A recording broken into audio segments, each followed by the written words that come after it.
Hello guys, as you all know that Hindi discussion of the Hindu editorials has already been published. So from today onwards, we would also try to discuss this the Hindu editorials in English also, because the only as was getting a lot of requests from various sections that we should also discuss this in English. So it would not be harmful because it would take 15-20 minutes more. But if someone is getting benefited, then there is no harm in discussion in English also. So first, let's have a look at the articles which we are going to discuss today. Here, it's a small article. The CSO has released its GDP estimate, and now it is estimated that now India's growth rate would be sluggish this time. And below this, there is an article. The government has banned the motor vehicles in the inner line of the CP, Connaught Place. So how the city would be decongested using this move, and how the other states should also adopt this policy. So we would discuss this article also. This is very important article, how the Indian diaspora is distributed over the world. And this article is very important for the paper too. And there is a specific topic about the diaspora. So very important article, we are going to discuss this. Tamil issue. The Tamils also live in Sri Lanka, and how in the Lite war a lot of human rights violations were done against the Tamils. So what action the government has taken so far? New government was elected in the Sri Lanka. We are also going to discuss this article. Below this, there is an article regarding the green bonds. Very, very important article. So we are going to discuss all these articles. If time permits us, then we would also discuss the article of Economic Times. Before discussion of the articles, we must know the simple terms. What is the GDP? Before discussing the first article, let's discuss some few terms. GDP is actually the sum of all the factors payments, like value. If we add the value of all the goods and services produced in a specific period of time, if we take that specific period of time 1 year, this means that all things we produced in 1 year. Let's take a case of cars. Just forget all the things, and we are considering this just case of car with respect to the GDP. If 3 cars is produced, let's suppose that 3 cars are produced in the year 2017, and the rate of 1 car is 100, then GDP would be 300. So now in this case, we have considered only the goods, although the services are also included in the GDP. So next important term is the factor cost. Here it is. The GDP at factor cost is equal to GDP at market price minus net indirect tax. And what is net indirect tax? It is the indirect tax minus subsidies. So just there is a simple logic for learning this kind of things. In the market, when someone asks you what is the GDP for the market cost, then you have to reply that GDP at the market cost, if we subtract the subsidies and add the indirect taxes, then it would be the GDP for the market price. Because you all know that when we purchase the things from the market, then we also pay the indirect taxes. So that's why. And when someone asks you that what is the GDP at the factor cost, then this means that you are adding the indirect tax, you are subtracting the indirect tax but adding the subsidies. Just it's a simple term. Why we discuss this thing? Because there is another term known as GVA, gross value added. So what is gross value added? Let's see here. 1 second. GDP at market price is equal to GV at basic prices plus में product taxes minus में product subsidies.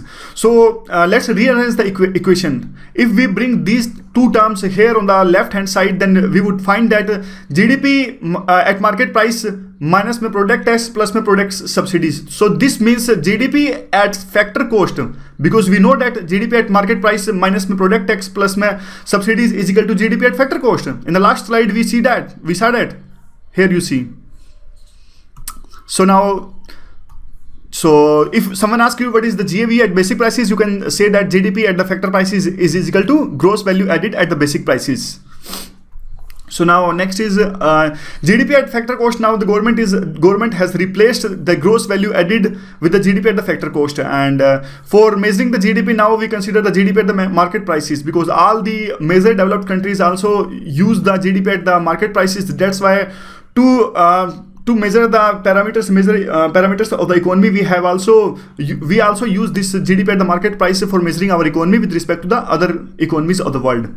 So now let's discuss the article. What is the context? Context, you all know that CSO has released the data, and they have said that our growth rate is going to be slow. So the indication is that they have they have used the data for first 7 months, and there is fear that when they will include all the data like upcoming months when the demonetization was implemented, so the then situation is going to be the worsen our growth rate. Then it will be shown that our growth rate is also like near 6% and 5%.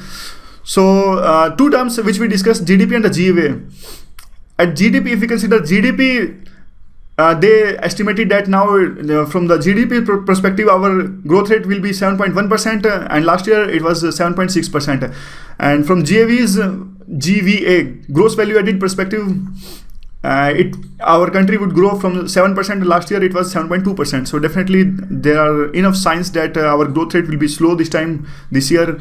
If we consider the specific sectors, then the mining and the quarrying sector, they are estimated to grow with the 1.8%. This is very worrisome picture, because last year they grew by 7.1% last year. And if you consider the other sectors, there is a somewhat relief, electricity, gas, water supply, and other utilities. Last year, all these sectors grew with the 6.6%, and this year it is estimated that they will grow by 6.5%. And now the article says that the manufacturing and the service, they are the two key engines of our economy. But this year, it is said that now their growth rates would be very slow, and it is a worrisome picture for India, because but something good is also shown in that estimation which is done by the CSO. Arun Jaitley, our finance minister, last year said that our country will grow by 8.8% to 8.5% if provided that monsoon is good. So monsoon was good this time, so rain was good, so agriculture would perform good this time. Last year the growth rate was 1.2%, it was good, and this time 4.1%. It is estimated that agriculture will grow by 4.1%. There is no need to remember all these data. Just the need of this data is to understand the picture, what the actual picture is. Now we have got that agriculture sector would perform well, so you can use this kind of points. And next is agriculture. So now monsoon was good, so area 602.7. Sorry, it is 602.75. Lot of fumbling here, because this is the drawback of speaking so much in Hindi. So again, sorry, 602.75 lakh hectare up, and it is 6.5% more than the last year. It is good thing, and if this trend is going on, then it would this will be good thing for our economy, and next month budget is also going to come. So there is expectations from the government that they would announce some reliefs which would again accelerate our economy, which is now sluggish. So let's discuss the next article. It is regarding the urban development and congestion in the main places, marketplaces. So what the urban development has done. Before this, let's discuss the utility. Urban Development Ministry decision to ban the motor vehicle in inner line of the Connaught Place of Delhi is welcome step. What other steps can be taken to decongest the cities in the different states?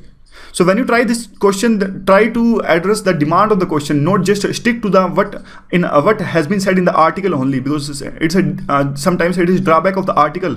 We are not able to understand the question holistically. You all know that the CP is very congested area. So what now government has done? Government has banned the vehicles, entry of the vehicles in that inner line of the CP, and it paves the way for the pedestrian to come there. So what are the analysis of this? This is very inspiring attempt to recover the public spaces, and the state governments and the local bodies, they have literally failed to provide a safe and comfortable and accessible experience for the walkers. So it is a very new project and pilot project, so refreshing change in providing the facilities to the pedestrian. Global examples, India, we have tried to follow the global examples in the Times Square in the New York scene, in the Paris, and Central Avenue in the Madrid. All three examples paved the way, and India also tried to follow the examples of these cities. Contrary to the apprehensions, sometimes it is feared that doing this kind of steps, it would affect the economic activities there. But this is wrong. Actually, the thing is, if that market is not congested, then more pedestrian will come and more pedestrian will purchase the things. Actually, the commercial activity will enhance. In America, it was also shown that there was less injuries and less fatalities when the entry of motor vehicle was banned at those places. So the thing is that it must not be the one effort. High priority must be given to decongest the cities. So what we can do for that, we can implement the congestion tax. If we implement the congestion tax, then definitely, certainly, in the result, it would be shown that there would be less cars in the congested marketplaces, and we can start doing this in the smart city concept.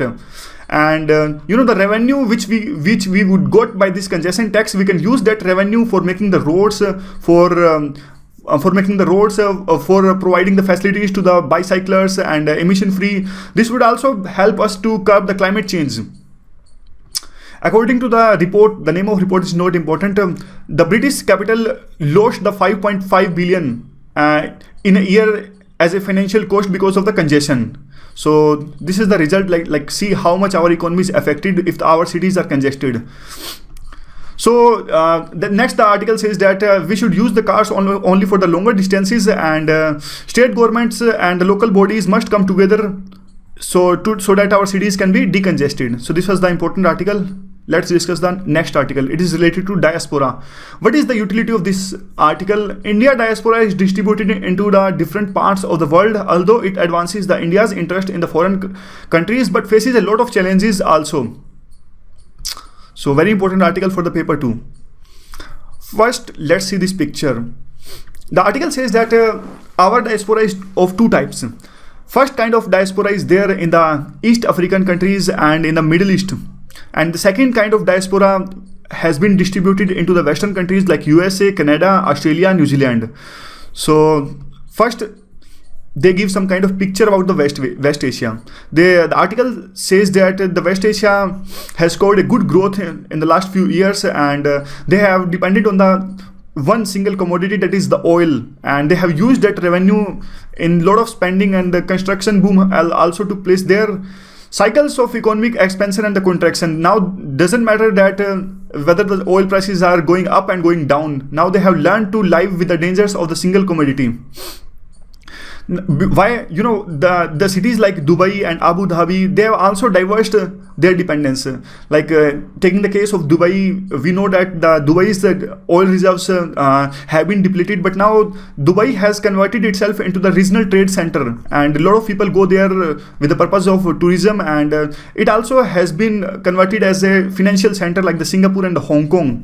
Abu Dhabi, you can take the case of Abu Dhabi and Qatar. A lot of cultural, sports and civil aviation hubs and more luxury living.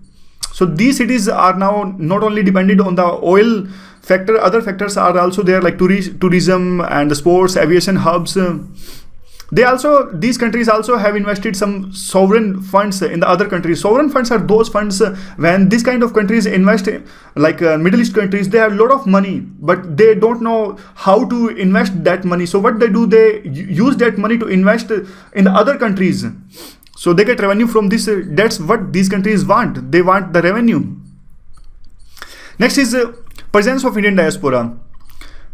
Our diaspora in the Middle East, they do the menial work, like blue collar jobs. So what actually happens, we want to aspire, we want to become a superpower. If our people do this kind of menial work, then our prestige suffers. And our strategic options also get limited. How it happens? Because a lot of diaspora is currently there in the Middle East, so we can't take the concrete policies because we fear that if we take the concrete policies, then those countries like Saudi Arabia and the UAE, they will take such a kind of policies which will affect our diaspora because they work there, and if they take the strict actions against our diaspora, then a lot of people will come in our India, and it will be difficult to adjust those people because already we are lacking in providing the jobs. Also, the article says that sometimes it is very difficult to provide the safety and the security to the diaspora. Our Ministry of External Affairs, Sushma Swaraj, you might have seen, she tweets many times. She gives instructions on the Twitter to the ambassadors and the missions. And the article says this must not happen. The providing safety and security to the diaspora is our responsibility, and it must be the very easy. If they are in the peril, they are in the danger, they must go to the mission, and there must be the simple process so that safety can be provided to them. Now the article says India has a very positive record in providing security and in providing the benefits to the diaspora. Now the article gives the example from 1833 to 1917. So in this time period in the Caribbean countries, the article is taking the case of Caribbean countries. The slavery was banned there. Slavery was abolished, so there was a shortage of labor. So our diaspora went there. Our people went there to work. Chief Justice of India is also J.S. Keher. He also has some kind of origin from the East Africa. Also 2-3 more examples like Uganda. Uganda expelled Indians in the 1970s, and India didn't take any action. India just passed the buck to the Britain, and India said that Britain is the guarantor of providing the safety and it must provide. Next is the case of Mauritius. In Mauritius, 48.5% are the Indians, and the position, the geographical and geopolitical position of Mauritius is very important, and India also has played a lot of important role in the Mauritius. And next is the case of Indo-Fijian. In this case, the Fiji country, Fijian also 49% are the Indians.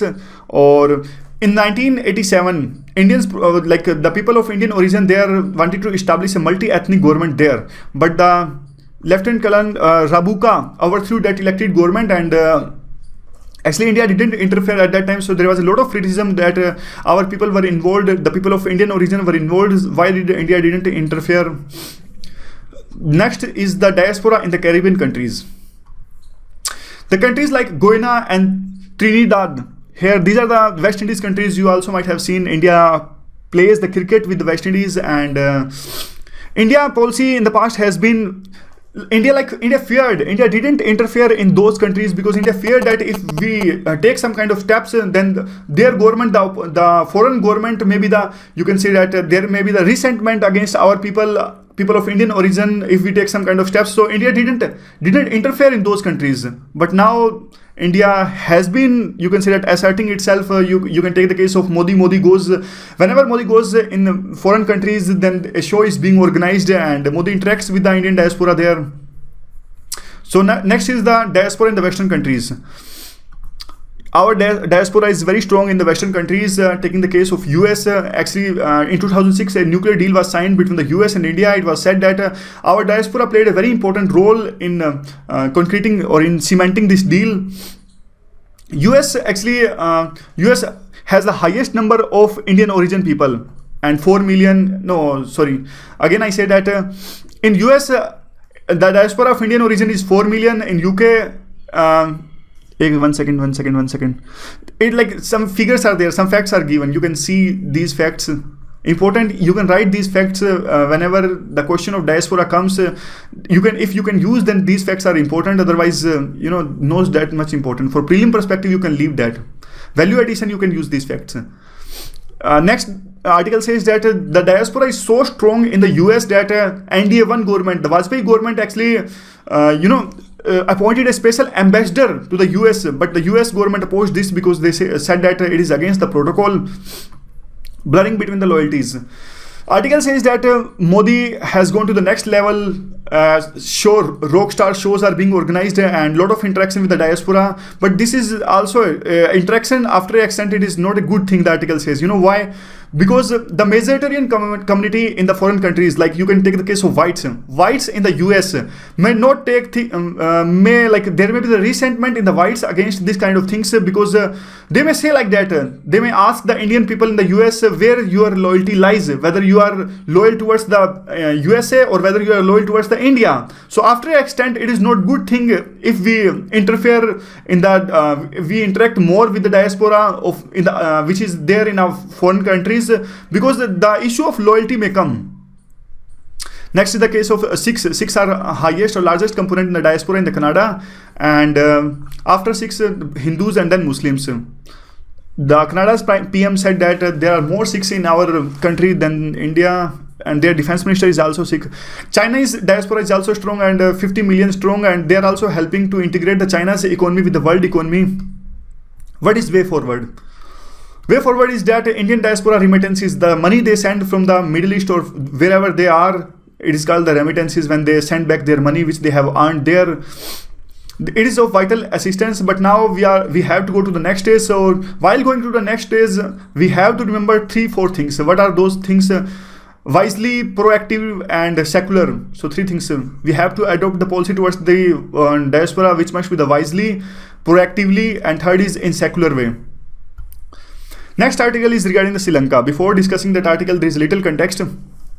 You all know that Tamil also live there in Sri Lanka, and Tamil have not been given the certain rights, and the language rights were not given, and there have been a lot of discrimination against them. So that's why the demand of separate country emerged in the Sri Lanka, and India had to interfere because there have been the cases of oppression against the Tamils. We also sent the peacekeeping force, and then eventually in 2009 Sri Lanka fought a war against the Litte, which is Tamil militant organization, and it is said that when this war was going to end, there were a lot of human rights violations which were done against the Tamils, and innocent people lost their lives. Also allegations against the Rajapakse, that Rajapakse favored China and the US and also was against the Tamils. That's why a next government was elected, and it was said that India also played a role in electing the next government. Now, next is that hope. It was when the next government was elected into the Sri Lanka, Sri Sena come, and it was hoped that now Sri Sena would take steps which would be in the favor of the Tamils. So now let's discuss like what kind of steps he took. What are the hopes? Hopeful. The article says that the 2005 years when the Sri Sena was elected, it was the good year. But in 2016, it was not so good. In 2015, a lot of things were done, like a constitutional amendment was done. The government was more open towards the media, comprehensive strategy for the reconciliation, and Sri Lankan government also assured the UN Human Rights Council that they would adopt the 4-pronged approach. They also drafted a new constitution. So this kind of things we did. And after that, the article says the 2016 was not so good because of the various reasons. So what are those reasons? The government encountered, there was a more turbulence, differences between the two communities there, Tamilians and the majoritarian community, which is the Singhalas there, and country's economy was far from healthy. Their economy is not performing well. So these 3-4 reasons not so important. What is way forward? Way forward is that lakhs of Tamils, they are still struggling to rebuild their lives after the war, and wait is long and painful. Just simple that thing like government should work, and again the justice should be given to the Tamil people there which are living in the Sri Lanka. Next article is green bonds. So what are the green bonds? How green bonds may be important tools to curb the climate change. What are the bonds? First of all, we must know that what is the bonds. Bonds are simply, we understand this with the example. If, like, see here, if Marunal is having the company name Marunal ORG, Marunal ORG needs money to establish a coaching center. You know what Marunal does?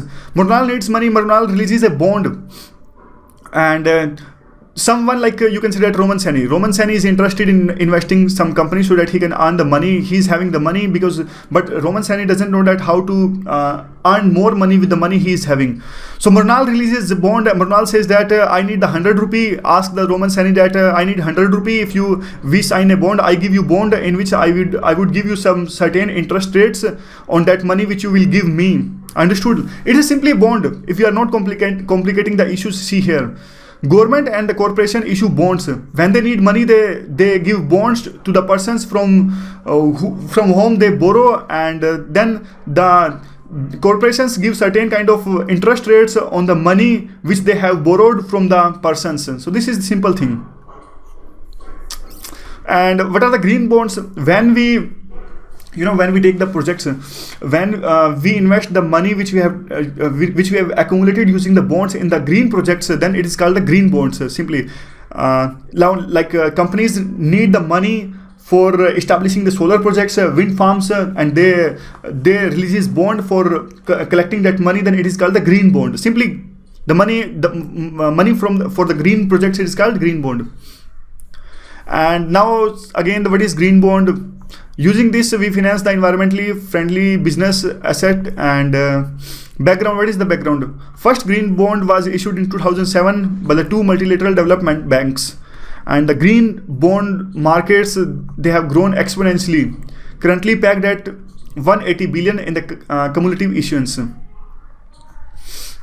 Just simple things, not so much important. Green bonds have been the extensive participation from the corporates and the financial institutions, including the sovereign and the municipal bodies. 2015 was very important from the green bonds perspective because in this year, Madin green bond was issued in lot of countries. Like green bond was issued first time in lot of countries. So that's why 2015 was very important. And the value of green bonds and the trade of green bonds also has been increased from the 42 billion in 2015 to 81 billion in 2016. So Asian markets are the front runner when it comes to the trade of the green bonds. How the growth of green bond has taken place. Yes Bank in India, it issued the first green infrastructure bonds in the Feb 2015, and after that number of corporates and the financial institutions are interested in dealing with the green bonds, and the first green masala bonds was also released. And after that, the article says that in 2016 it has scored a 30% growth and 30% more trade took place in the green bonds. India has been the 7th largest green bond market globally. Also, it is crucial, why? Because crucial in increasing the financing to the sunrise sectors. What are the sunrise sectors?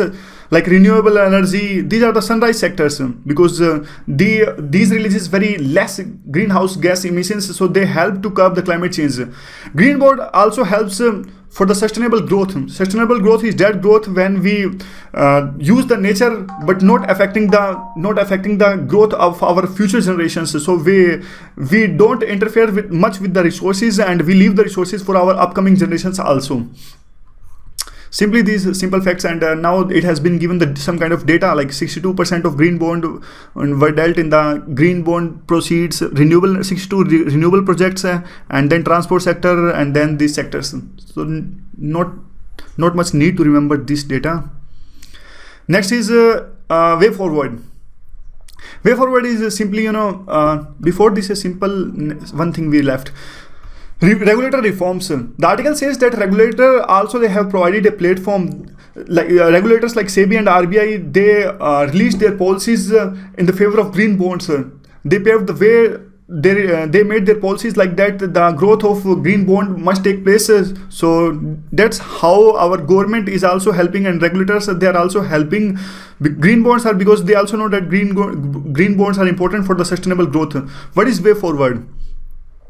Way forward is India signed a lot of things in the Paris climate change, and also developed countries, they also said that they would give the $100 billion, and they have the goal of giving them per year by 2020. So that's why the green bonds becomes a very important tool to curb the climate change, and we need the collective participation for that. Regulators, policymakers, corporate and financial institutions, they also must come together so that the green bonds can be released more and more, and because they are used to curb the climate change, and global warming is also curbed. So this was our first day. I know I made a lot of mistakes in the pronunciation also, but please bear with me for 2-3 days, and after that we can hope for the best. Thank you very much for discussion.